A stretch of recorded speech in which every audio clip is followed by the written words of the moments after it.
Hey guys, Kylo here. I just turn my camera on sometimes as usual and I make a little video. What I've got on the old editor chopping block today is this one. I turned on the helmet cam and had a student who had just got his brand new motor. I wired it up the night before, got the dual start kicking, left hand throttle, and I took it up and did a break-in cycle for him. Just did a couple quick laps around the patch. Didn't really say a lot, didn't fly it for very long. I mean, it was literally like a 5-minute flight. It was the second time the motor had been cranked since we got it from the factory, and just wanted to run it through a little cycle real quick. So I did a flight instead of a ground cycle. So yeah, you can do that. That's no problem. Everything worked good, everything put together right, proper pre-flight, no big deal.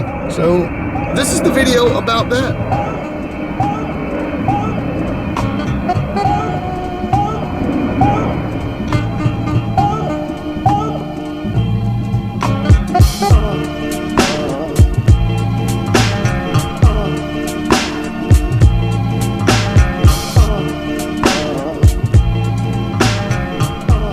Okay, so this motor was just cranked up for the first time and we did a break-in cycle, and I'm going to do the next break-in cycle in the air. I'm going to take it up and test it out for Mr. Travis and make sure it's up to snuff. It's a left-handed throttle e-start. If you ever get the opportunity, I recommend that you try motors that have a different throttle than what you're used to so that you can get a better feel for what's going on. It just gives you another perspective on it, right? It's not a requirement, not something you have to do. So I put this thing together. I wonder if I trust myself. That's right. Okay, so I'm gonna crank this thing up. Clip. Oh yeah. We'll get her warmed up a little bit. At most to power, baby, most to power. Let's check our terrain in our airport. It's gonna be a short flight. It's only the second heat cycle. We're just gonna warm it up and go for it.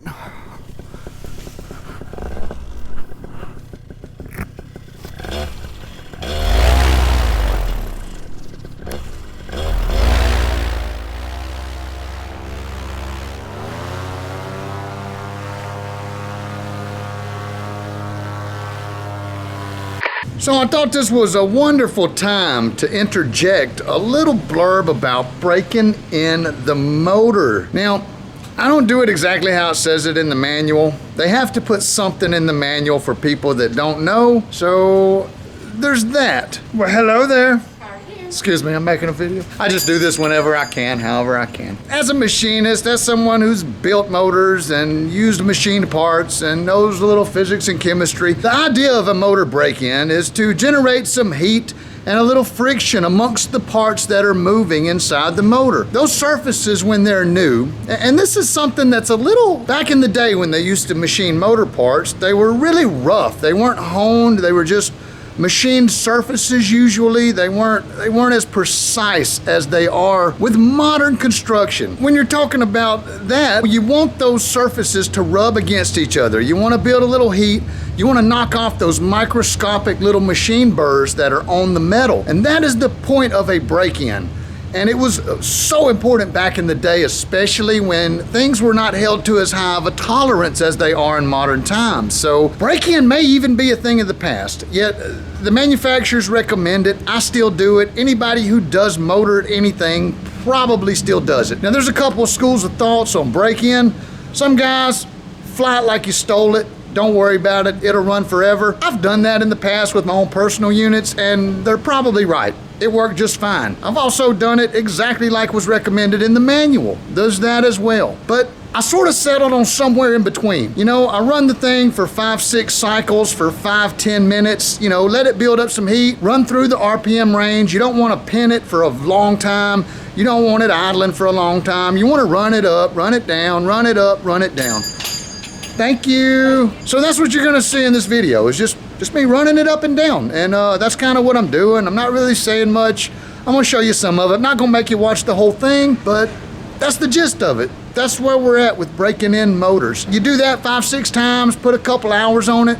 I usually fill the tank to the brim with break-in fuel, and when that runs through, you're probably good to go for anything you want to do on the motor, and it's going to do just fine. I've not had any problems. That's the Kylo method of motor break-in. This is cycle number 2 for Travis's unit. I hope you enjoy it. I'm going to let you get back to the video now. Kyle out.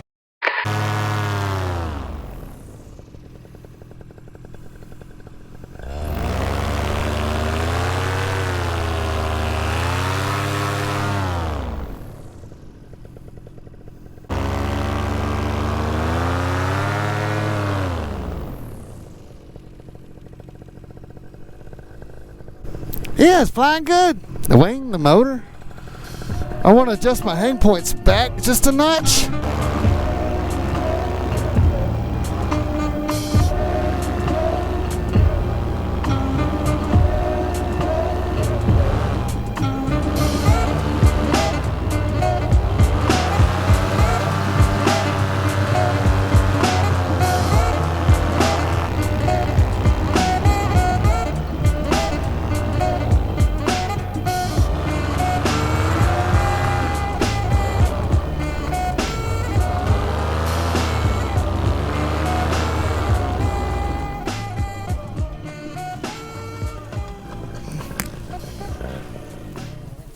Every freaking time. The stupid GoPro snag. Oh yeah, I like it. You probably won't like it though. Stupid motor.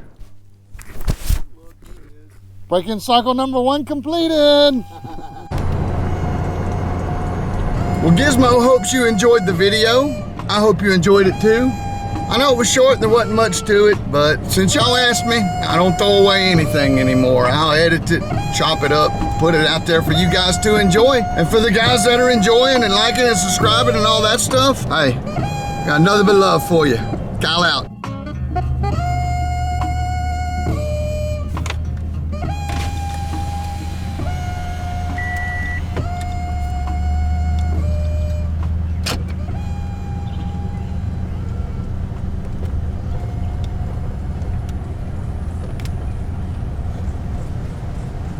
Is this good content?